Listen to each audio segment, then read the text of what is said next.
오늘의 사연 시작합니다. 안녕하세요. 장모님의 뒷모습만 쳐다보고 있는 30대 초반의 직장인입니다. 그 나이에 어떻게 그런 몸매와 외모를 가지고 있는 건지 정말 미치겠습니다. 저도 제가 이런 생각을 가지게 될지는 상상도 하지 못했습니다. 친구에게도 어느 그 누구에게도 말을 할 수 없어 답답한 마음에 이렇게 글을 씁니다.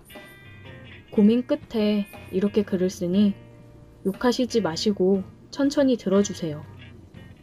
저는 어렸을 때 부모님이 사고로 일찍 돌아가시고 조부모님 손에서 자랐습니다. 나름 조부모님께 사랑을 많이 받았지만 그래도 제 가정을 빨리 꾸리고 싶다는 생각을 자주 했었습니다. 하지만 저는 남중 남고를 나와 여자를 접할 기회가 없었습니다. 그래서 제대로 된 연애를 해보지 못했어요. 결혼 전에 연애를 많이 못 해본 게 조금 후회되기는 합니다. 만약 제가 연애를 많이 해보고 여자에 대해 많이 알았다면 지금의 제 상황이 조금은 달라질 수도 있었을까요? 저는 잘생겼다는 소리를 종종 듣는 편이긴 하지만 내성적이고 말주변이 없어서 여자들이 제게 다가왔다가도 재미가 없어서인지 금방 멀어지더라고요. 그래서 대학 시절에도 여자친구 한 번 제대로 만나보지 못했습니다.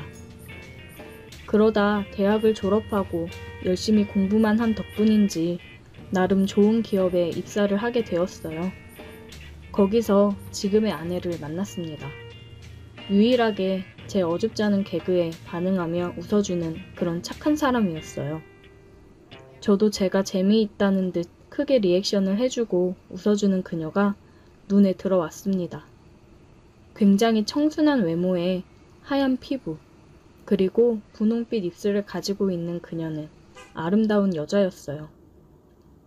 제가 그런 그녀를 함부로 넘봐도 되나 싶을 정도로 예뻤습니다. 그래서 저는 그녀에게 다가가지는 못하고 멀리서 그냥 지켜봤습니다. 어느 날 부서 회식이 있었는데 저는 술을 잘 못해서 선배들이 술을 따라줘도 잘 못 마시고 그랬어요. 그러니 분위기 흐리지 않게 잘 마셔야지라며 눈치를 주더라고요. 그때 그녀가 저 대신 술을 마셔주었습니다. 다들 호응하며 박수를 쳤어요. 저는 그런 그녀를 쳐다보았고 그녀는 저를 보며 웃어주었습니다. 대신 마셔주면 소원 들어줘야 되는 거 아시죠? 소원이요? 이따가 얘기할게요. 제 소원. 다시 분위기가 좋아지고 다들 술판에 또 빠졌습니다. 회식이 끝나고 다들 해산했고 그녀는 저에게 소원을 들어달라며 얘기를 했습니다. 요한씨, 소원 들어줘야 되는 거 알죠? 아, 네, 소원, 얘기하세요. 저 집에 데려다 주세요. 그게 제 소원이에요. 아, 네, 제가 데려다 드릴게요. 그녀와 저는 나란히 걸으며 그녀의 집으로 향했습니다. 회식 장소와 그녀의 집 거리가 가깝더라고요. 얘기를 나누며 걷다 보니 금세 그녀의 집에 도착을 했습니다. 벌써 다 왔네요. 조심히 들어가세요. 저 요한씨, 저랑 사귈래요? 네? 제가요? 저 요한씨 좋아하는 티 엄청 냈는데 저 별로예요? 아, 아니요. 저도 수연씨 좋아해요. 그녀의 고백으로 저희 둘은 사귀게 되었고 남들처럼 평범한 연애를 해왔습니다. 제 친구들은 그녀를 보고 엄청 부러워했어요. 예쁘고 착한 그녀 같은 여자를 네가 감히 어떻게 만나냐며 부러워했습니다. 회사 사람들도 저희의 만남을 축하해 주었습니다. 그녀랑 만난 지 8개월쯤 되었을 때 그녀는 저에게 결혼 얘기를 꺼내더라고요. 저는 결혼을 하고 싶긴 했지만 아직 그럴 만한 여유가 되지 않아 천천히 생각해보자 했습니다. 신혼집을 구할 여유금도 없었으니까요. 그런데 그녀는 한 1년 정도만 그럼 자기네 집에서 사는 건 어떠냐고 하더라고요. 처가살이를 하는 게 살짝 망설여졌습니다. 아무래도 불편할 것 같았거든요. 그녀는 지금 결혼을 해야 1, 2년 신혼생활을 하고 30이 넘기 전에 아이를 출산하기 좋을 것 같다고 하더라고요. 가장 예쁠 때, 우리가 정말 많이 사랑할 때 결혼을 하고 싶다고 했습니다. 저도 물론 그녀와 결혼을 하고는 싶지만 경제적인 부분이 조금 걸리긴 했어요. 그런데 그녀의 집에 인사를 드리러 간 후 처가살이를 해도 괜찮겠다 싶을 정도로 예비 장인어른 장모님께서 정말 가족처럼 챙겨주셨습니다. 아무래도 저는 조부모님 손에 커왔다 보니 이렇게 가정적이고 화목한 분위기에 있으니 마음이 굉장히 따뜻해지고 좋더라고요. 그래서 저는 그녀의 말대로 집에 들어가 살기로 했습니다. 말은 그녀가 먼저 꺼냈지만 그래도 프로포즈는 해야 될 것 같아서 프로포즈를 했고 그녀와 결혼을 하게 되었습니다. 결혼을 해서 본격적인 처가살이가 시작되었습니다. 장모님도 어린 나이에 일찍 결혼을 하셔서 지금의 아내를 낳아 굉장히 젊은 편이셨어요. 그리고 외모도 이쁘시고 몸매도 굉장히 좋으셨습니다. 이러면 안 되는데 장모님께 눈이 자꾸 가더라고요. 밥 먹을 때도 장모님 제 수저 위에 반찬을 올려주실 정도로 다정하고 저를 많이 챙겨주셨어요. 부모의 사랑을 크게 받지 못하고 자란 저는 그런 장모님의 모습이 너무 좋고 감사했습니다.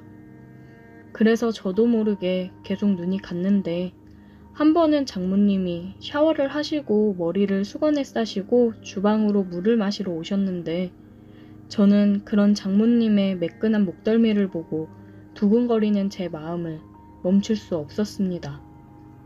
저도 모르게 장모님의 뒤로 가서 안아버렸어요. 장모님은 굉장히 당황한 목소리로 정서방 무슨 일이냐며 놀라시더라고요. 하지만 장모님도 알고 계셨을 거예요. 장모님을 쳐다보는 제 눈빛이 장모님을 항상 원하고 있었다는 걸요. 서로 알게 모르게 느끼고 있었습니다. 조금씩 다른 감정들이 새어나오고 있다는 걸요. 그날은 아무 일 없이 지나갔지만 그 이후로 저희는 조금씩 서로의 손을 터치한다거나 조심스러운 스킨십을 했습니다. 그러다 제가 냉장고에 있는 요플레를 꺼내 먹는데 요플레 위쪽에 묻어있는 요플레를 저는 따로 먹지 않고 버리기 때문에 식탁에 올려놨는데 장모님이 오셔서 그러더라고요. 어머, 이 아까운 걸 왜 버려? 그러면서 제가 내려놓은 요플레 뚜껑을 핥아드셨어요. 저를 쳐다보며 끈적한 눈빛을 보내셨는데 무언가 저에게 신호를 보내는 것 같았습니다. 집에는 장모님과 저 둘뿐이어서 어느 때보다 지금 이 상황에서 심장이 많이 두근거렸어요. 장모님, 아깝게 입술 옆에 요플레가 묻어있네요. 그렇게 얘기를 하고 저는 장모님에게 다가가 요플레와 함께 키스를 했습니다. 혹시 누가 들어올지 모르니 저희는 주방 옆종 다용도실로 들어갔어요. 그렇게 좁은 다용도실이 뜨거운 열기로 가득 찰 정도로 장모님과 저는 뜨거운 시간을 보냈습니다. 이러면 안 되는 걸 너무나도 잘 알지만 이미 돌이키기에는 너무 늦어버렸습니다.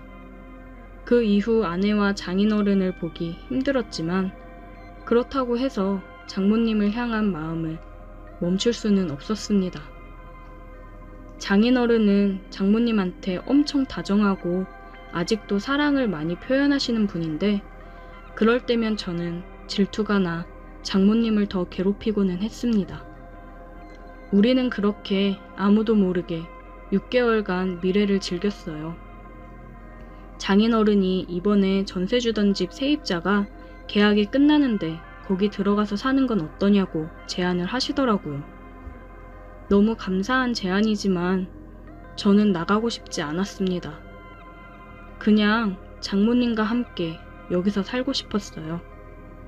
그런데 아내는 아빠 최고라고 너무 감사하다며 들떠 이사 준비를 벌써 하더라고요.